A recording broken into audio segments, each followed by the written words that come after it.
Bom, eu penso que, antes de mais, um bom dia a todos os presentes. Eu penso que poderemos dar início à nossa sessão. O meu nome é Pedro Cordeiro, eu sou o coordenador da equipa PCE do Concelho de Leiria e irei fazer esta apresentação com a doutora Anabela Graça, que é vice-presidente da autarquia do município de Leiria e vereadora da Educação e Cultura. Eu vou partilhar a minha tela.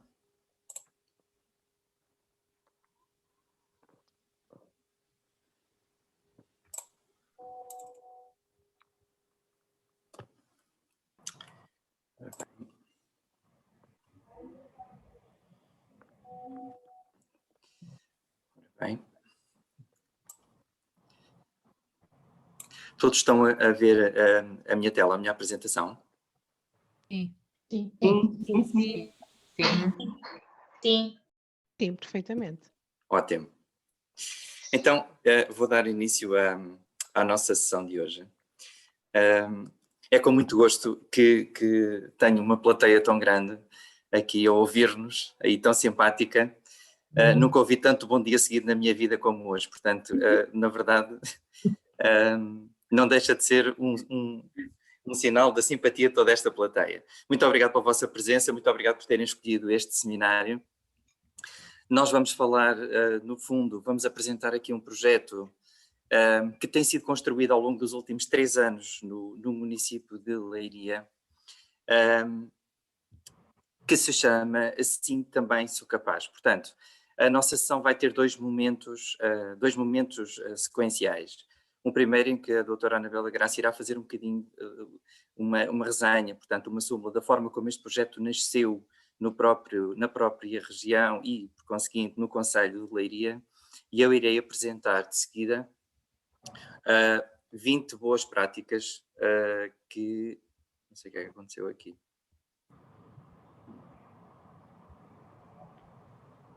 Peço-vos desculpa que aconteceu aqui alguma coisa no meu ecrã. Estão a ver uns riscos no meu ecrã, não estão? Sim, tem que apagar, selecionar a borracha e apaga. Sim. Ok. Eu não sei Onde como é que aparece fiz a isto. ferramenta de uma canetazinha, também Sim. aparece uma borracha. Sim. E agora Já está. Pronto, já está. Muito obrigado. Sempre para ajudar. É isso mesmo. Isto é uma apresentação colaborativa. Muito bem. Fantástico. Juntos somos mais capazes, não é? Exatamente, é mesmo essa a premissa.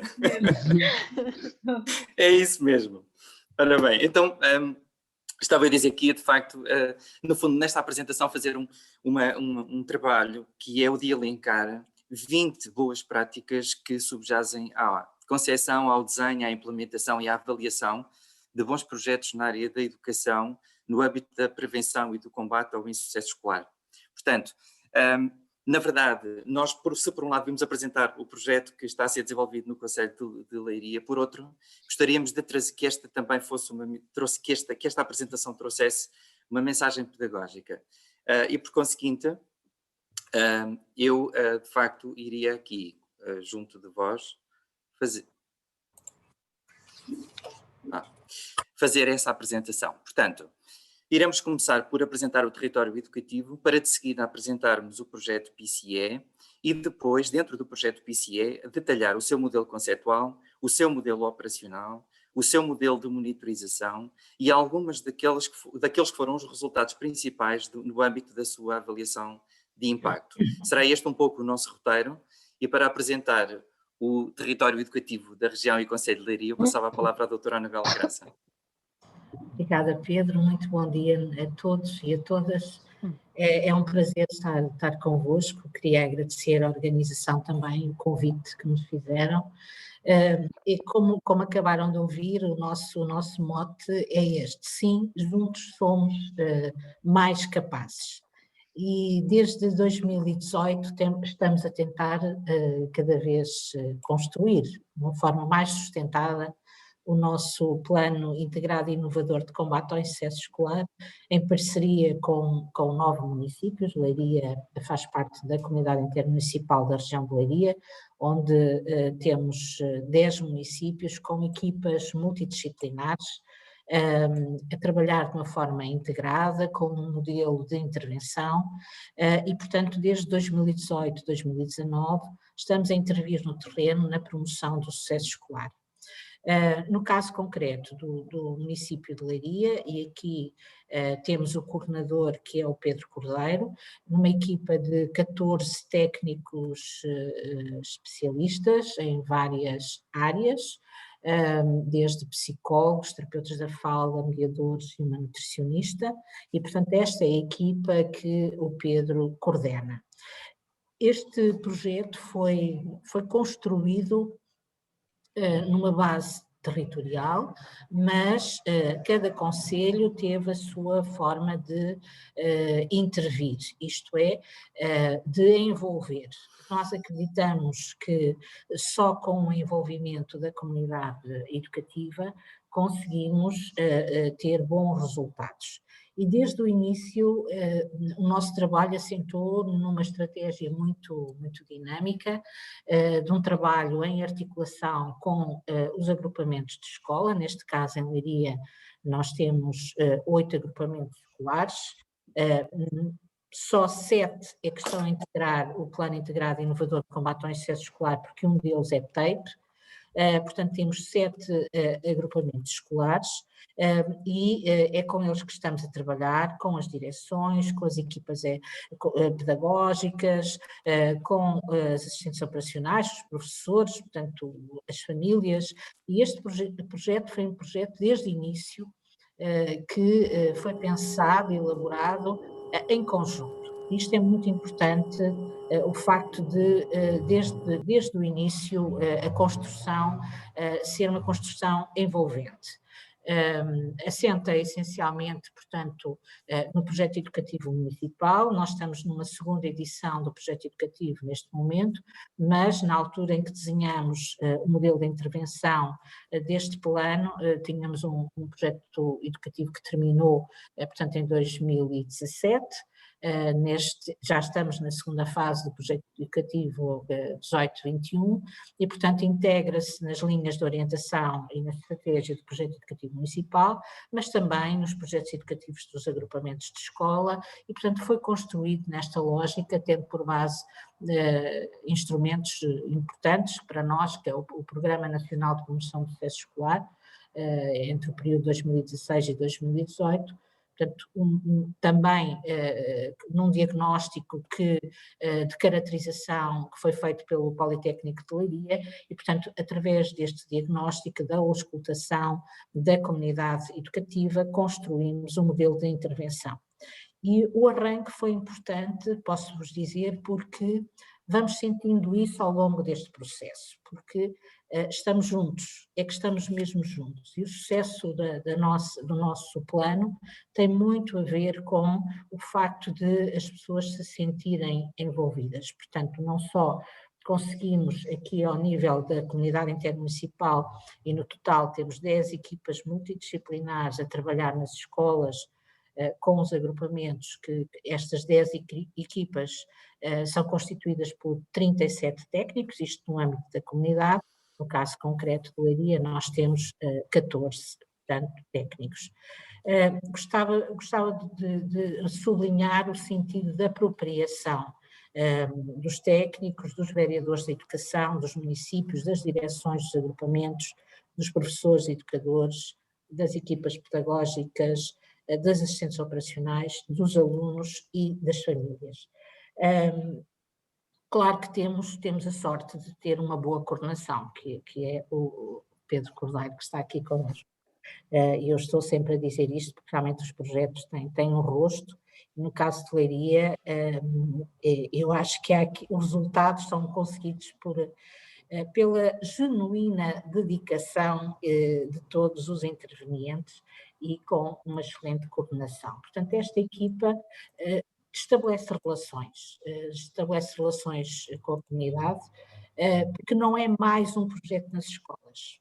O PCE em Leiria não é mais um projeto, peço desculpa, é o nosso projeto, e isto faz toda a diferença. Quando a comunidade sente que este não é um projeto, não são equipas paraquedistas que caem nas escolas e que se vão embora e que se esquece rapidamente. É sem dúvida esta a diferença. Portanto, há apropriação, há compromisso, há trabalho pedagógico em conjunto com o trabalho dos técnicos especializados. É isto que dá credibilidade ao nosso projeto. Resulta de um modelo construído com base naquilo que é fundamental nesta área, que é um bom diagnóstico, e depois é necessário a comunicação, é necessário trabalhar muito bem a monitorização e depois a avaliação dos resultados. E é assim que construímos estas relações, este envolvimento, sem esquecer o papel que tem, e aqui valorizamos, a investigação-ação. Portanto, nós construímos conhecimento com o nosso próprio trabalho. E, portanto, o trabalho da valorização da investigação-ação, portanto, a sustentabilidade deste modelo, sustentabilidade científica, vai dar credibilidade e, ao mesmo tempo, cada vez mais envolvimento e mais compromisso da comunidade. Portanto, era isto que eu vos queria dizer. Realmente tem sido para nós, em Leiria, muito gratificante poder ter uma equipa de técnicos e o papel fundamental dos psicólogos, sem dúvida. É um trabalho que há muito as escolas gostavam de ter, com esta dinâmica e com este sentido de envolvimento, de colaboração, e como vos disse, realmente o sucesso deste processo de construção resulta muito de um trabalho que tem como base a colaboração. E, portanto, quem ganha são os alunos, não tenho dúvida nenhuma, porque os resultados estão à vista e é isso que o Pedro vos vai apresentar. E reforço aqui, a valorização da investigação-ação é fundamental para que os resultados sejam comunicados e, ao mesmo tempo, traduzam um efeito que para nós é o mais importante, que é envolver toda a comunidade, porque o sucesso é a fórmula mais importante para o envolvimento. Portanto, as pessoas sentem que fazem parte do plano de melhoria neste processo de monitorização constante.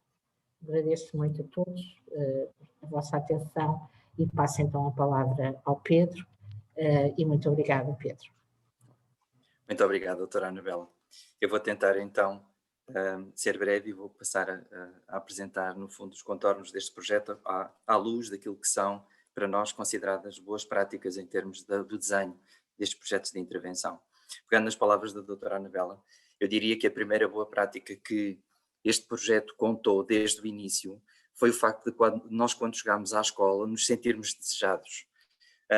Sempre sentimos que éramos parte de uma estrutura que ainda não conhecíamos, mas que de alguma forma nos pretendia o nosso trabalho e pretendia a nossa intervenção. Portanto, se por um lado foi importante trazer conhecimento técnico, por outro era importante que este projeto nascesse de um modelo de governação territorializado, de combate ao insucesso escolar, um modelo da própria CMRL, depois retraduzido por cada um dos municípios, entre os quais o de Leiria. E foi o que aconteceu, e esta para nós foi a primeira boa prática, foi o facto de entrarmos num projeto com identidade de território. Num território que tem características muito heterogéneas e é um território muito disperso também ele, geograficamente. E, portanto, no fundo, nós precisávamos de definir projetos de intervenção concelhios que fossem ao encontro das necessidades do terreno e que espelhassem uma matriz comum de identidade de território.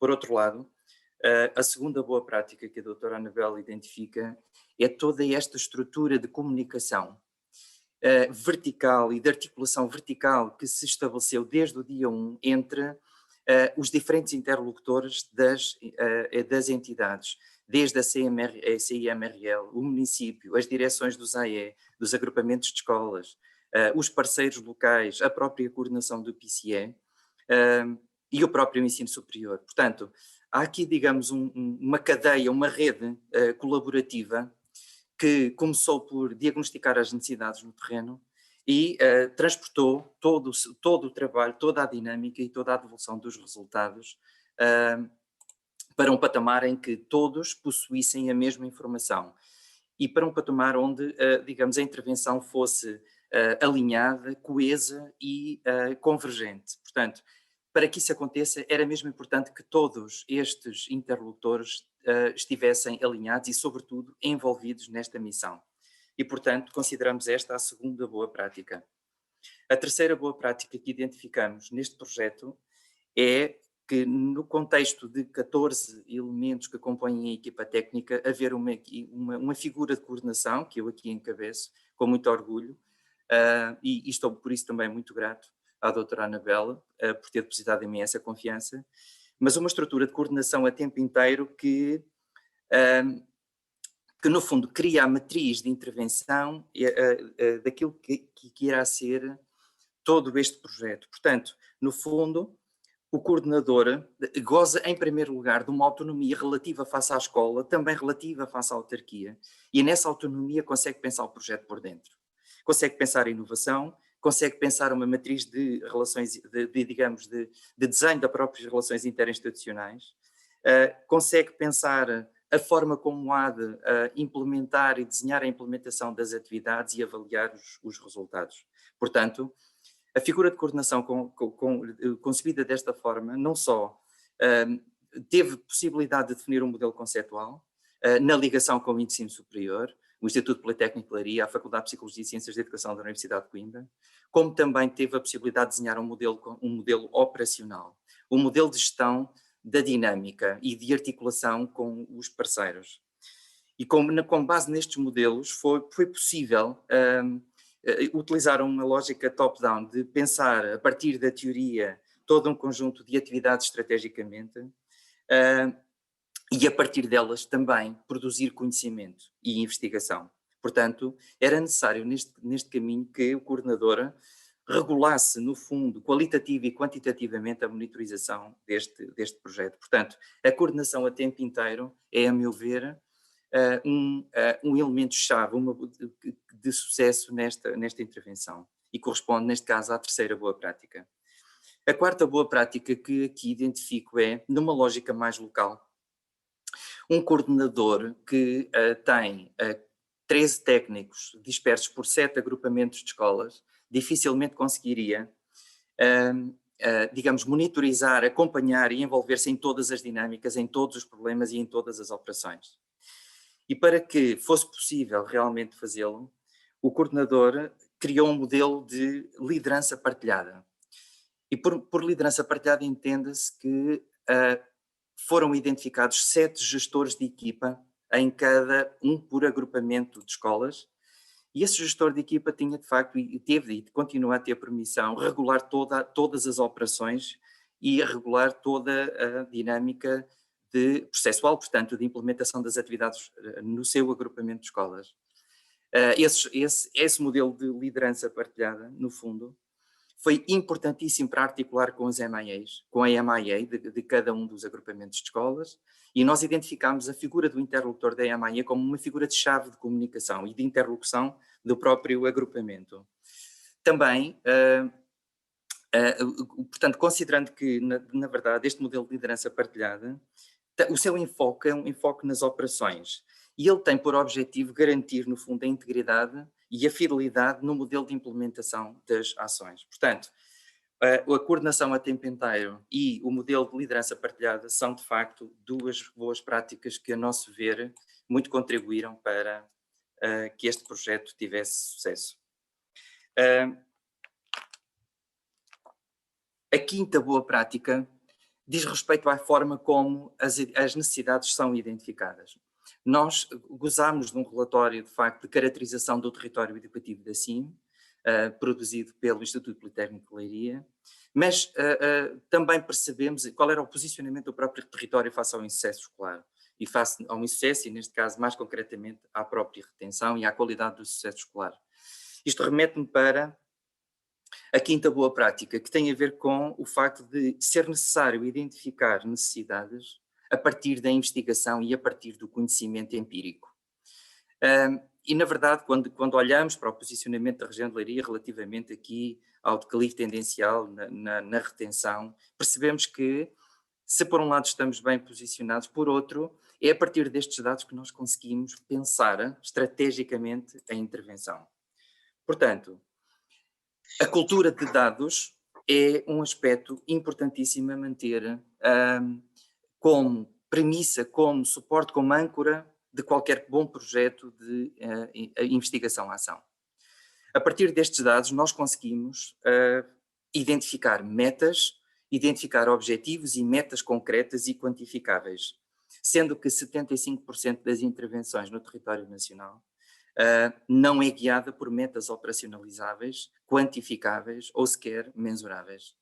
E nós temos aqui metas definidas, e definimos-las desde o início, metas definidas para 4 processos complementares. Por um lado, metas em termos do próprio processo de implementação, isto é, quantas sessões, quantos alunos, quantas avaliações, quantas ações de capacitação, quantas ações de consultoria é que nós projetamos por ano letivo.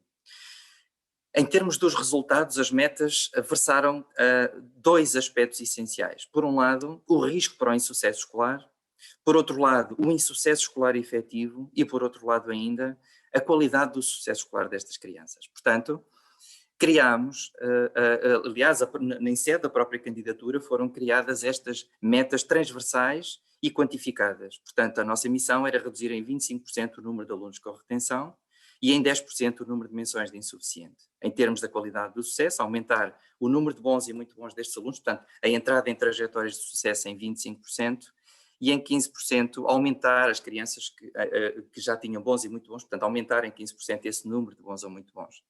E, por último, quisemos uma meta de desenvolvimento mais holístico e integral da personalidade orientada para a promoção do bem-estar. Portanto, nós quisemos ligar a criança à escola, ligar a família à escola, ligar a equipa técnica à criança, à família e ao professor titular de turma. Eram exemplos de, portanto, e foram objetivos que nortearam este trabalho. Portanto, o facto de termos metas quantificáveis, mensuráveis, é uma boa prática no sentido em que ela permite a avaliação do impacto, a avaliação do processo de implementação e a avaliação do impacto desta intervenção. A 7ª boa prática que aqui vos tenho de trazer diz respeito à forma como foi pensada a intervenção. Pretendemos desenhar uma intervenção preventiva, uma intervenção centrada na criança e nos seus contextos, isto é, uma intervenção contextualizada e desenvolvimentista, e também uma intervenção com sistemas de avaliação de impacto objetivos. Já lá iremos de seguida especificar estes pressupostos. Para já gostaria de dizer que, no contexto desta intervenção, nós quisemos, no fundo, prevenir o insucesso escolar, promover a qualidade das aprendizagens e do bem-estar psicossocial das crianças numa matriz precoce. Numa matriz cujo foco é o jardim de infância e o primeiro ciclo do ensino básico.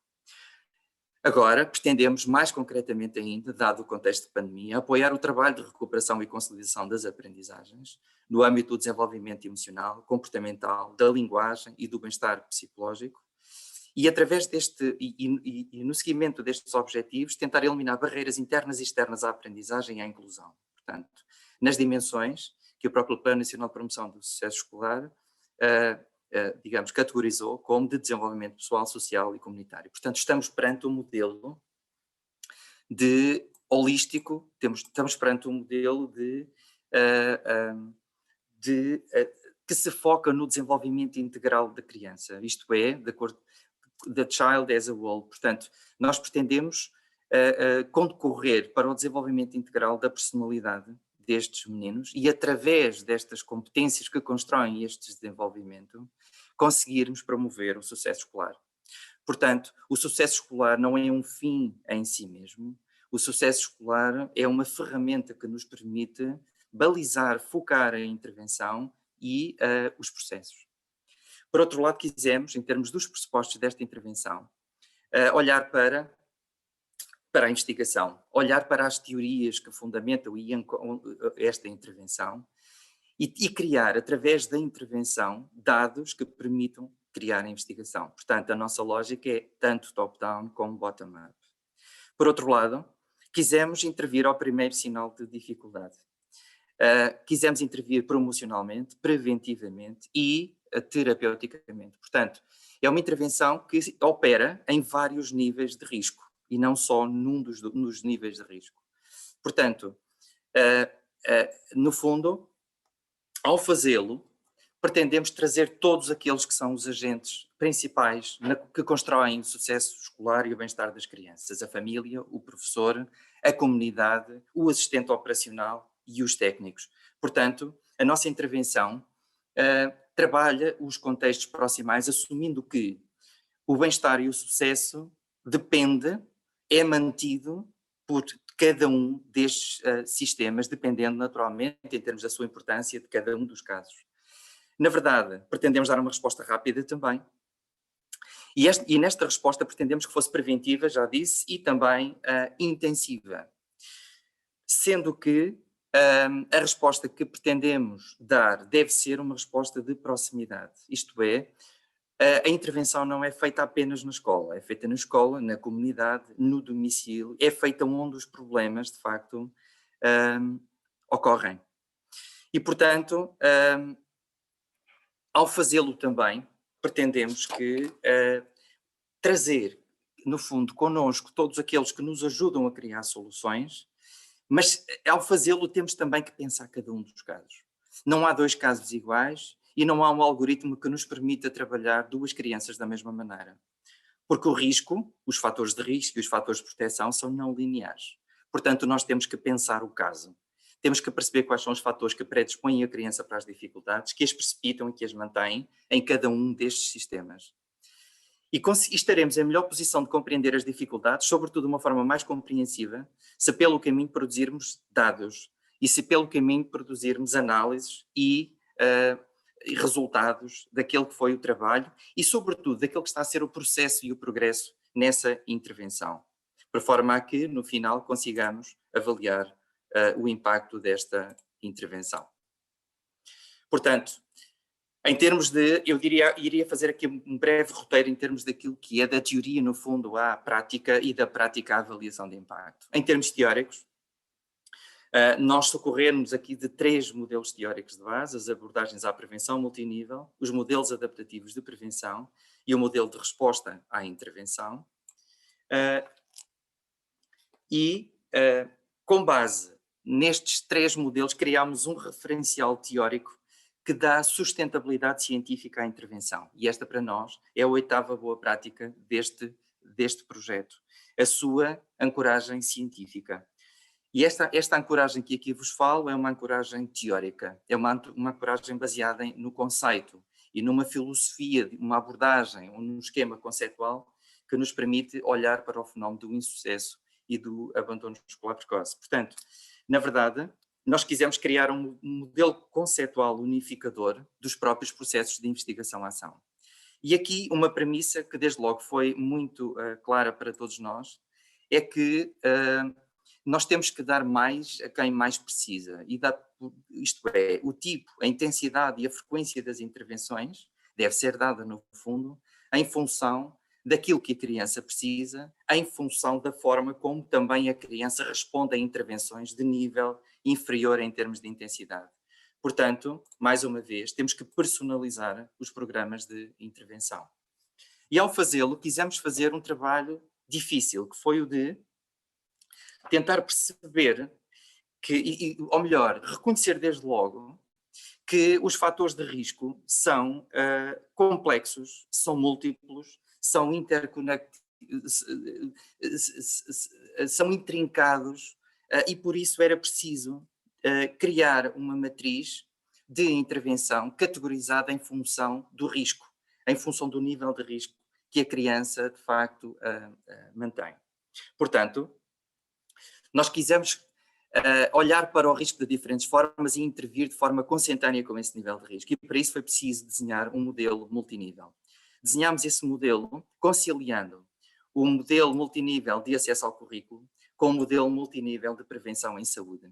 E categorizámos, de facto, este modelo em 3 eixos, um promocional, um preventivo, e dentro do preventivo, o universal seletivo indicado, e também um modelo mais orientado para o trabalho de intervenção direta ou intensiva.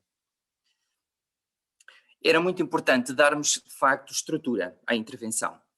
E, ao tentar conciliar estes 2 modelos, era extraordinariamente importante olhar para a investigação, olhar para a literatura e perceber se há clusters de alunos posicionados relativamente a este risco que melhor respondiam a um ou ao outro destes tipos de intervenção. E Alderman e Taylor falam-nos exatamente disso mesmo. Eles definem 3 perfis de alunos. Um aluno que de facto não tem barreiras à aprendizagem e à inclusão, alunos que têm barreiras menores à aprendizagem, ao desenvolvimento e ao próprio ensino, e por último, crianças com problemas mais graves, que de facto têm déficits nas suas competências que comprometem de forma mais significativa o sucesso e a aprendizagem. E em função disto, a autora criou 3 sistemas de resposta complementares. Um primeiro, que dedicado a estes alunos que de facto não têm barreiras, mas que podem aproximar ainda mais o seu desempenho do seu potencial, e para isto criou um sistema de promoção do desenvolvimento saudável, de promoção e prevenção do desenvolvimento saudável. No fundo, e no âmbito do modelo de resposta à intervenção, pretendia-se que, e no âmbito do desenho universal da aprendizagem, pretende-se, no fundo, qualificar a instrução, diferenciando pedagogicamente a atividade letiva, para que estas crianças possam realmente alcançar o máximo do seu potencial. Um segundo nível, que são os sistemas de intervenção precoce, tem por objetivo intervir ao primeiro sinal de dificuldade que a criança apresenta. Portanto, eles subentendem que esta criança, no fundo, está a apresentar sinais de barreiras à aprendizagem, à inclusão, e é absolutamente necessário agir precocemente para, digamos, redirecionar, reorientar este risco para proteção. E, no fundo, neste sistema de sinalização precoce, pressupõe-se uma intervenção atempada e uma intervenção, no fundo, que pode assumir uma vertente universal, uma vertente de prevenção seletiva, uma vertente de prevenção, no fundo, também indicada. Para as crianças que, de facto, têm dificuldades mais severas, pressupõe-se que a intervenção em escola deve naturalmente ter uma resposta de intervenção de pendor mais clínico. E para as crianças que dentro desta dificuldade, de facto, apresentam condições físicas ou psicomotoras ou até intelectuais mais graves, da recuperação da funcionalidade, que neste momento é assegurada muito pelo próprio CRI. Portanto, temos um terceiro sistema, que é o sistema, no fundo, orientado para uma consulta individualizada do aluno. Nós quisemos pegar neste sistema e transformá-lo no modelo operacional do próprio PISI. Portanto, nós quisemos criar um modelo operacional multinível, exatamente configurado exatamente neste modelo tripartido de sistemas, o sistema de promoção e prevenção, de intervenção precoce e de intervenção direta, para percebermos exatamente qual era o foco do nosso trabalho. E, na verdade, se por um lado nós também fazemos promoção e prevenção, e também apoiamos o processo de diferenciação pedagógica, este processo onde se enquadram muitas das medidas universais. Por outro, temos muito do nosso trabalho desenvolvido com crianças com risco para o insucesso escolar ou com insucesso escolar efetivo, que apresentam barreiras à aprendizagem e à inclusão, que beneficiam de medidas seletivas e cuja intervenção é de prevenção indicada. Isto é, nós trabalhamos com crianças que têm sintomas prodrómicos de disfuncionalidade, mas que ainda, em muitos casos, não desenvolveram quadros clínicos ou diagnósticos que subentendem um nível de intervenção mais clínico ou terapêutico. Mas para essas, ainda de facto, no nível 3A, ainda de facto temos uma resposta. Portanto, nós trabalhamos também com crianças que apresentam quadros clínicos específicos, trabalhamos no âmbito de um sistema de intervenção direta, mas não trabalhamos com crianças com necessidades de saúde especiais. E nesse caso, o que nós fazemos é criamos pontos e sistemas de encaminhamento para respostas especializadas que no fundo melhor respondem por vocação e por especialização a este nível de dificuldade. Portanto, com base neste modelo operacional multinível, nós criamos, de facto, um modelo processual que, com 4 fases de implementação, a que chamamos modelo team, de equipa. E, na verdade, e voltando às palavras da doutora Anabela, nós somos todos aqui uma grande equipa. E quando eu digo todos, e quando falo de equipa multidisciplinar, não falo de equipa PCE, falo da equipa, de toda a equipa que realmente concorre para trabalhar em simultâneo as dificuldades desta criança. Seja o professor titular de turma, seja o assistente operacional, seja o pai ou a mãe ou o encarregado de educação, seja qualquer elemento desta rede que de facto pretende recuperar, no fundo, as aprendizagens e o bem-estar que a criança merece. Portanto, eu iria falar muito rapidamente deste modelo team. Portanto, o que é que nós fizemos? Estruturamos e organizamos um modelo um modelo operacional, e considero que, se por um lado o desenho do modelo de intervenção multinível é para nós considerada a nossa 9ª boa prática, por outro, a implementação homogénea desse modelo de acordo com esta estrutura é para nós a nossa 10ª boa prática. Isto é, nós, para podermos dizer que uma intervenção resultou, temos naturalmente que implementar essa intervenção de uma forma homogénea, para que no fim não possamos ser criticados natural e legitimamente pelos resultados espelharem mais a forma como foi implementado o processo do que propriamente a qualidade das iniciativas. O modelo team foi implementado de uma forma muito simples. Nós começamos por um processo de triagem de risco, sinalizado através dos professores. A seguir a este processo de sinalização, a equipa técnica fez um processo no fundo, de tracking ou de scanning, que é um processo em que, com o professor titular de turma e na posse de um sistema de cotação e de um sistema de avaliação de risco, avalia, seria e prioriza as crianças para intervenção. Se as crianças tiverem, de facto, um risco alto ou moderado, elas são incluídas ou são posicionadas para intervenção PCE, portanto, integram o grupo experimental.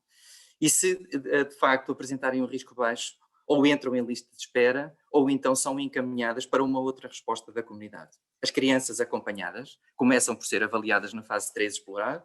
Na fase 4, beneficiam de uma determinada, de um processo de um planeamento ou de um plano de intervenção, situado em cada um destes sistemas, e no passo 5 é monitorizado o progresso desta criança, tendo em conta a intervenção realizada. Eu iria muito rapidamente detalhar cada um destas fases. Por um lado, nós criamos, então, um modelo de implementação team guiado por processos de investigação-ação, e por outro, e essa é a 11ª boa prática, e por outro, ao especificá-lo, nós também começámos por perceber que era absolutamente necessário criar um sistema de triagem de risco que fosse integrado e que fosse objetivo, e que através dele pudéssemos combater alguma da subjetividade que está presente no próprio processo de sinalização. Portanto, nós criamos 2 processos de triagem. Um, em que a criança é identificada pelo professor titular de turma, através de um Google Forms, e um segundo através de rastreio. O primeiro permite-nos caracterizar o risco da criança de uma perspectiva multidimensional. O segundo, de rastreio, permite-nos identificar turmas com risco para o insucesso e para o abandono escolar, que podem ser turmas eleitas para a intervenção. Mas há uma coisa que é muito importante considerarmos desde logo, é que para nós criarmos um sistema de sinalização de risco, foi extraordinariamente socorrer-nos da investigação no âmbito do desenvolvimento, da psicologia, que nos permitisse encontrar critérios a partir de que estivessem fortemente relacionados com o insucesso escolar, ou com a qualidade do sucesso, ou com o bem-estar da criança. Portanto, a primeira constatação foi a que identificar risco, nesta fase 1 de sinalização, implica olhar para esse mesmo risco dentro da criança, portanto, tendo em conta o desenvolvimento, e para risco contextual, na escola, o que está presente na escola, o que está presente na família. Okay?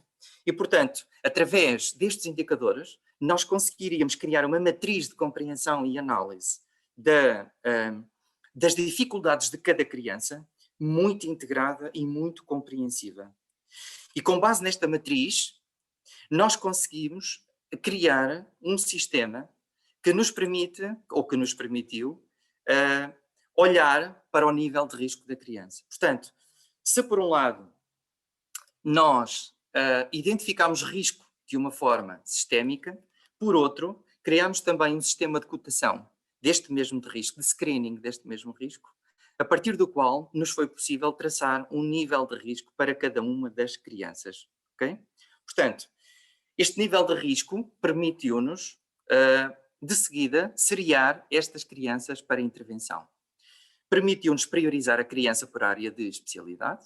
Portanto, criámos um sistema de priorização de 1 a 3 e permitiu-nos, de facto, que através dessa prioridade que a criança teve no ato de sinalização, nós conseguíssemos, no fundo, atribuir uma modalidade, um tipo de intervenção e que tomássemos uma decisão relativamente à possibilidade de acompanhar ou não acompanhar esta criança. Uma das grandes mais-valias deste processo foi o de nós, quando partimos para o terreno, e penso que as colegas saberão disto naturalmente mais do que eu, todos os casos são prioritários para todos os professores. E muitas vezes temos muita dificuldade em lidar com a subjetividade da análise. Quando temos esta matriz de seriação criterial do risco, nós trazemos para o terreno digamos, um perfil objetivo de critérios a partir dos quais tomamos uma decisão com base no quadro de um determinado modelo. Sendo certo que, e deixo claro isto também, que depois de nós seriarmos estas crianças, o trabalho de seguida que os técnicos fazem no terreno é de se sentarem um bocadinho com o professor titular de turma e de apresentarem, no fundo, esta análise e os seus resultados, e a partir deles obter eventualmente mais informação e obter alinhamento em termos daquilo que é a decisão de intervenção ou não intervenção. Portanto, a decisão de intervenção tem uma matriz colaborativa desde o primeiro momento. Okay? Depois da sinalização, nós desenvolvemos um modelo de avaliação integrado e multidisciplinar. Portanto, na verdade, sendo certo que no âmbito do 54 de 2018 não é necessário ou forçosamente necessário, após sinalizar, avaliar, é para nós, de facto, boa prática que fazê-lo, e fizemos-lo na esmagadora maioria dos casos. E, na verdade, uma das coisas que introduzimos neste processo foi a criação de um modelo de relatório de avaliação multidisciplinar, onde todos os técnicos que acompanham aquela criança condensam e sumariam a sua intervenção. Esse foi o primeiro aspecto, um só documento por intervenção. O segundo aspecto tem a ver com a sua própria estrutura. O nosso relatório começa com os elementos de sinalização de risco, antes de passar à informação da avaliação ou exploração das dificuldades. Fala da forma como foram recolhidos os dados, fala das competências que foram, no fundo, avaliadas, dos instrumentos e das ferramentas que foram utilizados para avaliar estes resultados, e, de uma forma esquemática, tenta dar nota, período a período, de quais foram os resultados da intervenção realizada com esta criança para cada uma das competências trabalhadas. Portanto, houve progresso, houve manutenção, houve retrocesso para cada uma das competências que o técnico trabalhou. Na verdade, é com base nessa informação que nós temos condições para fazer o planeamento do período seguinte. E, na verdade, em cada período tomam-se decisões de manter, cessar ou redirecionar a intervenção. Portanto, estes relatórios têm, por um lado, sinalização, por outros elementos de avaliação e, num terceiro elemento, a monitorização do próprio processo e dos resultados da intervenção. Nós achamos que um só documento é importante no sentido em que congrega mais informação, é mais desburocratizado, permite fazer uma leitura integrada das dificuldades e avaliar, no fundo, a resposta à intervenção. Quisemos depois ir para o terreno e intervir com estas crianças, subentendeu então categorizar, no fundo, a intervenção no quadro destes 3 sistemas. E olhámos para cada um dos sistemas, tendo em conta o tipo de medidas que, no fundo, lhes estão associadas. E eu iria falar-vos um bocadinho disto, mas antes disso que gostava de vos dizer que esta para nós foi também a nossa boa prática número 14, que é o desenvolver de facto um modelo de intervenção verdadeiramente multinível, que por um lado trabalha a dimensão universal, seletiva, indicada e no fundo seletiva e adicional, mas numa lógica preventiva. Isto foi um trabalho difícil porque o modelo multinível de acesso ao currículo não equivale diretamente ao modelo de promoção ou prevenção da saúde mental. E, portanto, criámos, de facto, uma matriz a partir desta conciliação, tendo em conta também aquilo que foi a experiência ao longo do terreno. Começámos por olhar e para enquadrar as atividades no âmbito das atividades de promoção e prevenção. E estas atividades foram desenvolvidas ao longo destes 3 anos, junto da família, junto da escola, em turmas, junto dos alunos, junto dos assistentes operacionais, quer em termos de atividades de promoção ou programas de promoção de competências em sala, atividades de promoção de competências, atividades de capacitação. Portanto, no fundo, o que nós quisemos fazer foi trazer o conhecimento à sala de aula, trazer o conhecimento através da devolução de estratégias, de recursos, de atividades que servem o propósito também de enriquecer a própria instrução e também de criar competências nos adultos para, digamos, criarem um contexto mais favorável ao desenvolvimento harmonioso da personalidade. Foram muitas as atividades que desenvolvemos ao longo deste período de 2 anos, quase 3 anos, mas uma das últimas que gostava de vos falar é o próprio rastreio das pré-competências para a leitura, que foi desenvolvido em cerca de 663 crianças.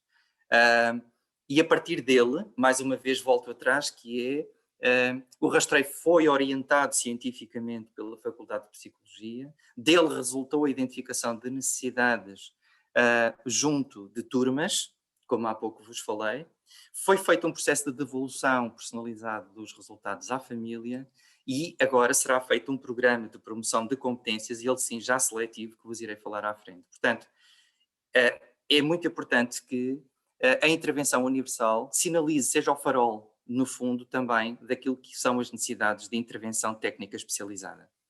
Também fizemos aqui algumas ações no âmbito universal de transferência do conhecimento, desde aquelas relacionadas com a pandemia. Também desenvolvemos e continuamos a desenvolver webinars públicos em temáticas que se cruzam os objetivos da promoção do sucesso escolar e participamos em dinâmicas do próprio Programa Educativo Municipal, orientadas elas também para a promoção do sucesso escolar. No segundo sistema, o de intervenção precoce, nós desenvolvemos atividades fundamentalmente em pequeno grupo de intervenção direta, sobretudo com crianças cujas dificuldades são dificuldades de nível, portanto, ou heterogéneas, mas também criámos intervenção indireta, criámos programas coletivos de promoção de competências para a família, de promoção de competências em sala de aula para os alunos, mas para alunos ou para turmas já identificadas com risco, ou para famílias cujas crianças já foram identificadas com risco. E fizemos-lo e continuamos a fazê-lo presencialmente ou à distância, em horário letivo ou pós-laboral. Fizemos neste sentido de prevenção seletiva inúmeras ações isoladas em sala de aula.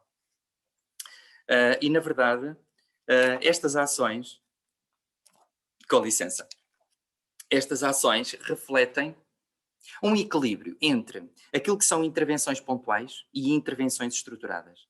As intervenções pontuais ou ações isoladas servem para resolver problemas que nos foram identificados pontualmente.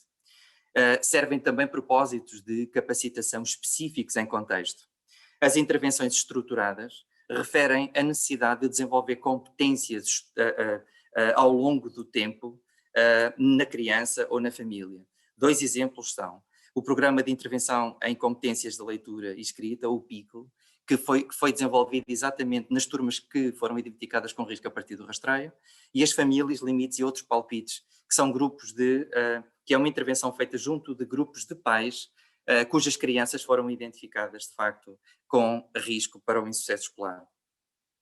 Portanto, no âmbito da intervenção direta ou intensiva, e este é, de facto, o nosso terceiro sistema de intervenção, nós quisemos, no fundo, acompanhar as crianças semanalmente, no âmbito da intervenção direta preventiva, neste caso preventiva e indicada, ou também no âmbito da intervenção clínica ou mais terapêutica.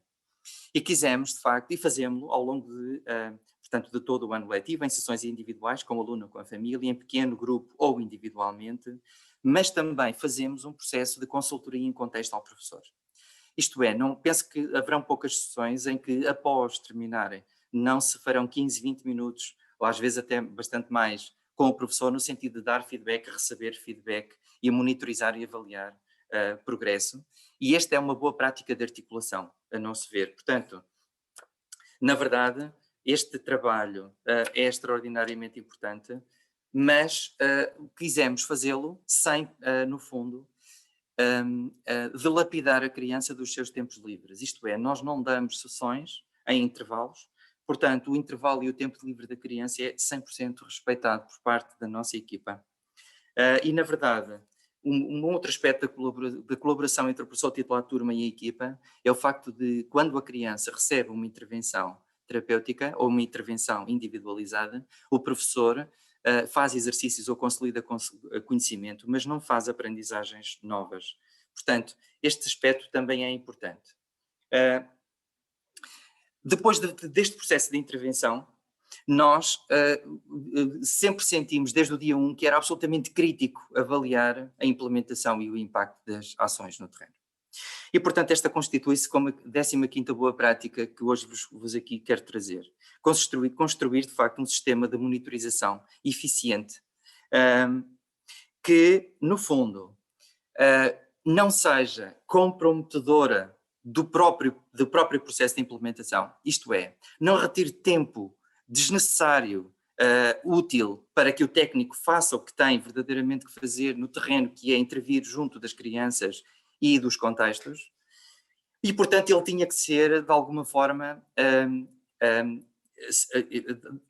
eficiente, custo eficiente, no sentido em que não retira muitas horas ao técnico para produzir os resultados necessários para a monitorização. E nós conseguimos fazer este trabalho de 2 formas. Por um lado, no ato da sinalização e no ato nós criamos um formulário onde o professor titular de turma nos identifica todas as variáveis de risco que nós precisamos, ou nos dá elementos relativamente a essas variáveis, que nós precisamos para caracterizar o perfil de risco e estabelecer o nível de risco da criança, a partir do qual tomamos a decisão de intervenção. E, portanto, essa informação dá-nos todos os elementos necessários quantificados relativamente ao risco da criança. Por outro lado, relativamente à intervenção, todos os técnicos diariamente atividades diferentes ao abrigo deste modelo multinível que desenvolvem ao longo do seu dia, e através dos resultados que saem destes 2 Google Forms, nós conseguimos, no fundo, obter todos os dados que nos são necessários ter para fazermos um processo de monitorização da implementação e de avaliação do impacto, que posteriormente têm 2 tipos de resultados. Um primeiro, a prestação de contas naturalmente à própria comunidade intermunicipal. Um segundo, a prestação de contas à autarquia e aos diretores dos agrupamentos de escolas e à comunidade escolar, que é feita sempre no final de cada período letivo. E um terceiro, que no fundo tem a ver com a realização de estudos de avaliação de impacto, que neste momento estamos de facto a realizar. Portanto, por outro lado, e olhando para aquilo que é esta monitorização. É também considerado por nós uma boa prática, e aqui tida como a 16ª, a apresentação periódica dos resultados da implementação. Não é possível, não é, digamos, adequado apresentar resultados, a meu ver, a nosso ver, anualmente. Nós precisamos de resultados para pensar a intervenção, para pensar se a devemos manter ou não tal qual está, se a devemos cessar ou substituir por outra.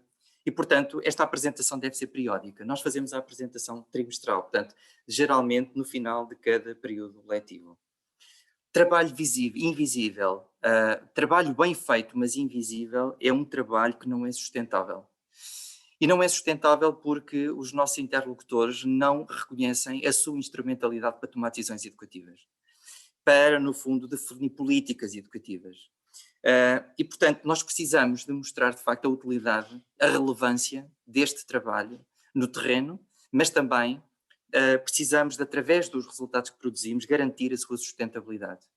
E foi com base nessa informação que nós conseguimos que, de alguma forma, o projeto tivesse mais 3 anos, 2 a 3 anos, quando tínhamos terminado os 2 primeiros.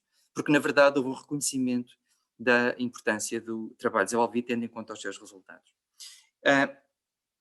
Portanto, muitas foram as sessões desenvolvidas por esta equipa, como aqui podem ver, mas uma coisa curiosa é que, e eu destacava apenas isto, é que se por um lado podemos olhar para as sessões que têm a ver com o processo de implementação, por outro, e há aqui um dado que está errado, se olharmos para a qualidade do sucesso, ao longo destes 2 anos, ela aumentou 19% nestas crianças, e a retenção diminuiu no primeiro ano 65% e no segundo ano, comparativamente à linha de base, 85%.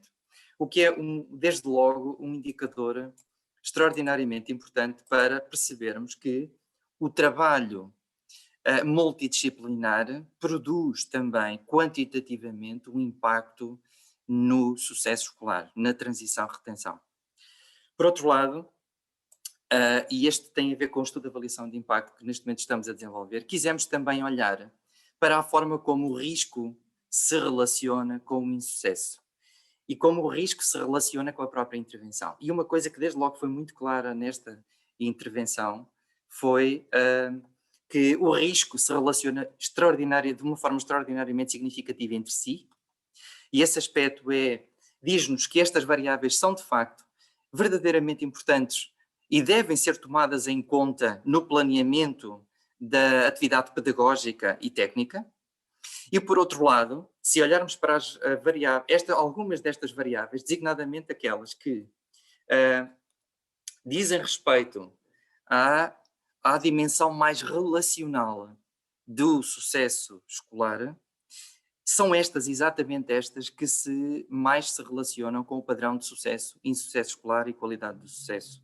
Envolvimento do professor, a articulação do professor com a equipa terapêutica, articulação com a família e com a equipa terapêutica PCE, envolvimento do aluno com o processo terapêutico, são das variáveis mais relevantes para explicar a evolução da qualidade do sucesso e a inversão das trajetórias de retenção nestas crianças. Portanto, consideramos que apresentar estes resultados, apresentar um estudo de avaliação de impacto, começa desde logo por ser importante anualmente, para darmos nota de quais são os fatores e as variáveis que devem ser focadas, priorizadas em termos e financiadas em termos de pelo poder local e devem ser priorizadas em termos de intervenção pela própria escola. Ou seja, a doutora Anabela refere há pouco e com razão, e os dados mostram isso mesmo. O sucesso escolar e o insucesso é aqui feito de relações. Foi exatamente na base desta premissa que apresentámos o nosso estudo de avaliação de impacto recentemente e que consideramos ser a 17ª boa prática. Gostava apenas de vos dar nota de um aspecto no estudo de avaliação de impacto e que vem exemplificar aquilo que acabei no fundo de dizer. É que intervir multidisciplinarmente aumenta claramente a qualidade do sucesso escolar. Esta evolução na nossa amostra, que foi 410 alunos, é superior, claramente superior no grupo experimental quando comparado com o grupo de controle, e produz os seus efeitos mais rapidamente, de uma forma mais acentuada, no primeiro ano de intervenção, mantendo essa progressão positiva ao longo do segundo ano. Portanto, um primeiro aspecto que gostava de vos dar nota nestes resultados é que parece que uma equipa que está vocacionada para combater o insucesso escolar e focada no déficit, no problema, ao mesmo tempo parece estar a trabalhar variáveis transversais e que de alguma forma acabam por também trazer qualidade ao sucesso escolar. E esse aspecto é, de facto, muito interessante. O segundo aspecto diz-nos que quanto maior é a articulação do professor titular de turma com o próprio, com a equipa técnica PCE, maior é o aumento do número de bons e muito bons destas crianças, isto é, maior é a qualidade do sucesso escolar, em contraciclo com aquilo que acontece no grupo de controle, onde não há intervenção da equipa técnica. E é curioso também perceber que as crianças cujo professor titular de turma mais profundamente se articula com a equipa são aquelas claramente que produzem, cujo progresso em termos de bons e muito bons é mais assinalável. E um terceiro dado é também interessante, é perceber que, mesmo quando consideramos as crianças do ano letivo anterior, aquelas que mais, de facto, cujo professor mais se envolveu, mantêm esse progresso ao longo do segundo ano de intervenção. Portanto, a articulação, as relações, o envolvimento, a coesão, o alinhamento da intervenção pedagógica e técnica é absolutamente crítico para trabalhar, para perceber o próprio insucesso escolar.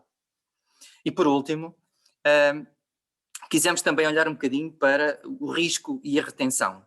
E uma coisa curiosa que observamos, portanto, não contrária às expectativas que já tínhamos, é que as sessões PCE, as sessões de intervenção técnica, a par do trabalho de diferenciação pedagógica e a par do trabalho de educação especial, porque não é possível destrinçar os três efeitos, eles estão aqui tidos em conjunto, são um indicador importantíssimo para fazer infletir as trajetórias de insucesso escolar aqui assinaladas sob a forma de retenção. Portanto, são um preditor significativo da sua diminuição. E por outro lado, e agora, sobretudo neste último ano letivo, a assiduidade tendeu a ser também um grande preditor do próprio insucesso escolar. Dá uma sensação que a assiduidade continua a ser um preditor subvalorizado. Mas a assiduidade é, sobretudo nas crianças com mais expressão em termos de absentismo, e estamos a falar sobretudo da cultura não dominante, uma das principais barreiras à aprendizagem e à inclusão, que ao não ser trabalhada compromete todos os aspectos que no fundo estão ligados à aprendizagem e ao sucesso escolar. Quisemos ainda ver qual era o poder preditivo destes três fatores, as sessões PCE, a assiduidade e o comportamento relativamente à aprovação com e sem insuficientes. E uma coisa que observamos foi que os três preditores são importantes para explicar exatamente a transição, neste caso, com ou sem menções negativas nos 2 anos. É curioso perceber também que o comportamento parece discriminar, neste caso pela primeira vez, as crianças que transitam com risco, mas não propriamente aquelas que ficam retidas, mas a assiduidade sim. E aqui a assiduidade não só comprometeu o sucesso escolar no grupo experimental, como também o comprometeu no grupo de controle. Portanto, tem um poder preditivo extraordinariamente significativo. Portanto, a avaliação de impacto é um aspecto central neste processo. A nossa 19ª boa prática diz respeito à forma como depois estes resultados são devolvidos à comunidade.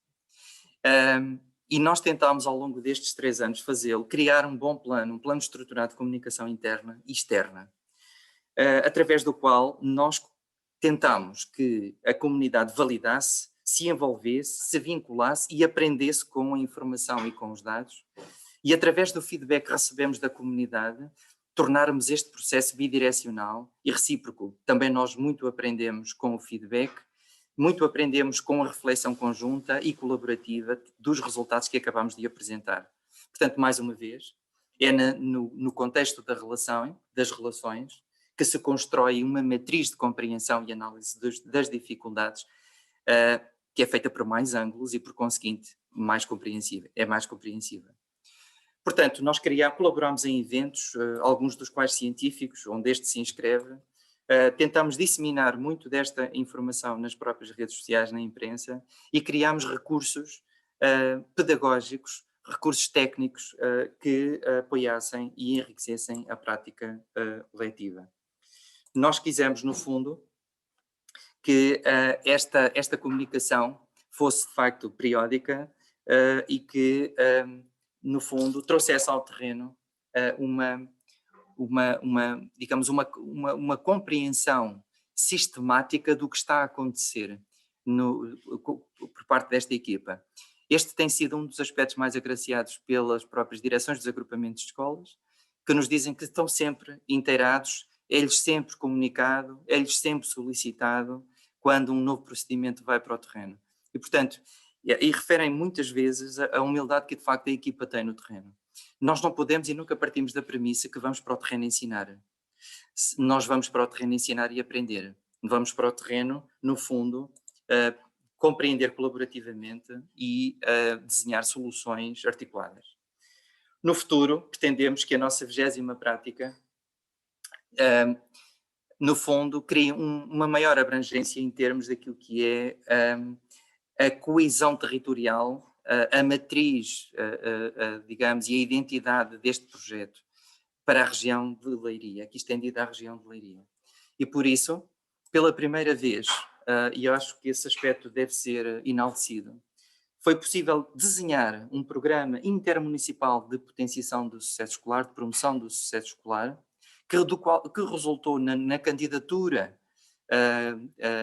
a financiamento da qual neste momento estamos a beneficiar, e pela primeira vez esta candidatura foi feita digamos, com a colaboração ativa e envolvida dos técnicos das diferentes equipas dos 10 municípios do concelho de Leiria.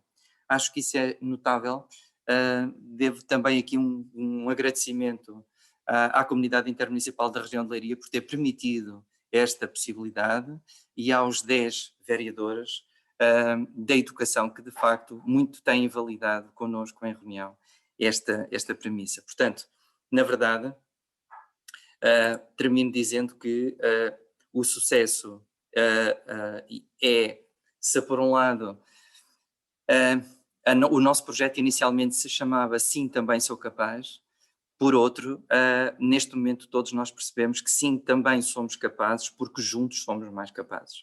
E, portanto, termino assim esta apresentação, dizendo que é na matriz de relações ricas e profundas, profundamente envolvidas, que se constrói sucesso escolar de qualidade. Muito obrigado.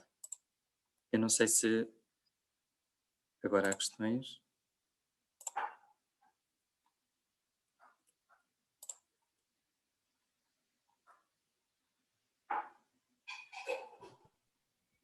Ok, boa tarde. Se não houver questões, então vamos terminar a sessão.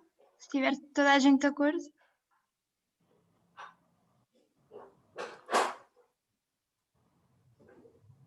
Eu gostava de ficar a falar convosco até amanhã de manhã, que é para aprender agora convosco, mas acho que não vai ser possível. Doutora Anabela. Boa tarde. Eu queria só colocar uma questão muito simples e desde já dar os parabéns por todo este programa que me parece excelente e cuja complexidade vai demorar aqui a digerir ainda para tirar todos os recursos que vocês têm aí. Eu queria só perguntar uma questão muito simples, que é de que forma é que operacionalizaram os comportamentos, porque havia muitas vezes escrito comportamentos, mas gostava que elaborasse um bocadinho de que forma é que operacionalizaram esta variável. Muito bem. No ato de sinalização, através de uma pergunta muito simples, que é cotada numa escala de Likert, uma pergunta aberta relativamente à incidência destes problemas comportamentais em sala, e depois, periodicamente, nós desenvolvemos uma escala comportamental uma escala, portanto, com 18 itens, que o professor, de facto, é uma checklist, no fundo, que o professor, de facto, preenche, e a partir desse score é que nós avaliamos o comportamento da criança. Obrigada. Obrigado pela sua questão. Boa tarde. Só para dar uma nota, parece complexo, mas não é. O Pedro, como era muita informação, ele tem este hábito de querer mostrar resultados de uma forma científica também, e portanto parece, para quem está pela primeira vez a tomar conhecimento do nosso modelo de intervenção, que é complexo, mas não é, porque foi construído no próprio terreno, portanto não é teoria, a prática resultou nesta teoria. E, portanto, queria só passar esta nota, não é realmente complexo. O complexo é envolver as pessoas, é estabelecer as relações, e isso dá muito trabalho.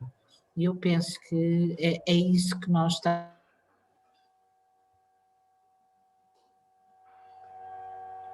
normalmente. Portanto, mas também dá muito trabalho no terreno. Mas em si, não queria que ficassem com esta ideia de que é complexo, não é? De todo. Foi construído com as pessoas e para as pessoas, e a professora, e tenho uma grande sensibilidade e para o trabalho que a equipa está a desenvolver, e sem dúvida que é um trabalho envolvente e desafiante, mas possível. Eu gostava de fazer uma questão, antes de mais dar os parabéns pela excelência do projeto. Gostava tenho no fundo duas questões.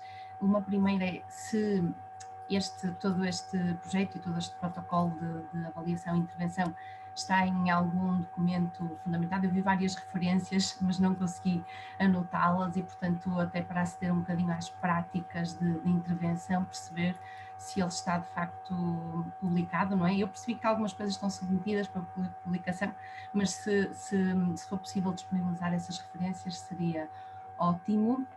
E a outra questão tem a ver com o grupo de controle. Perceber até que ponto é que este grupo de controlo ficou totalmente sem intervenção, ou se houve depois... primeiro, eu não percebi bem a Constituição, se o grupo de controlo, percebo que existem ali crianças que também terão risco, não é, para poderem efetivamente servir de grupo de controlo. Se depois essas crianças foram também alvo de intervenção em algum momento posterior, pronto, para, no fundo, igualar aqui do ponto de vista da intervenção as oportunidades. Então, relativamente aos documentos, muito rapidamente, sim, temos alguns manuais, um manual técnico já publicado, e estamos neste momento a publicar o estudo de avaliação de impacto. Portanto, a seu tempo terei todo o gosto, de facto, em fazer chegar esse documento em si. Relativamente e temos aqui também outras referências já publicadas, portanto, que estão ao longo desta apresentação enunciadas, e, portanto, essas são de acesso livre. Relativamente ao grupo de controle, o nosso grupo de controle é um grande desafio mesmo. Em contexto escolar, nós tivemos que nos basear em clusters já existentes, que são as próprias unidades de turma, portanto, não fizemos um estudo randomizado controlado, mas o que acontece é que sempre que, em cada ano, as crianças são-nos sinalizadas relativamente e posicionadas relativamente ao ano anterior. Portanto, até à sinalização são controle. Essas crianças vão ser, uma parte delas, intervidas. Há também crianças que nunca foram intervidas, portanto nós pedimos dados de turmas onde não há intervenção PCE, aos agrupamentos de escolas, e esses dados são-nos facultados, portanto respeitando o rácio que diz respeito aos anos escolares que estamos aqui a falar. Portanto, o nosso grupo de controlo é híbrido neste sentido. Temos crianças que estiveram no grupo de controlo 1 ano e temos crianças que estiveram no grupo de controlo os 2 anos. Mas que depois vão ter acesso à intervenção, ou são um grupo de controle sem possibilidade de intervenção? Quando tiverem acesso à intervenção PICE, deixarão de ser grupo de controle, passarão a ser grupo experimental. Aqui, o que acontece estas crianças já têm outras respostas adstritas, portanto, por outras entidades. O que nós estamos a tentar perceber é se o modelo de intervenção PCE tem uma qualidade de facto diferente dos outros tipos de intervenção. Ok, já percebi. Portanto, não eram propriamente uma lista de espera, eram outros que receber outro tipo de intervenção, mas no fundo era a intervenção normal, não é? Sim. Okay. Obrigada. Obrigado.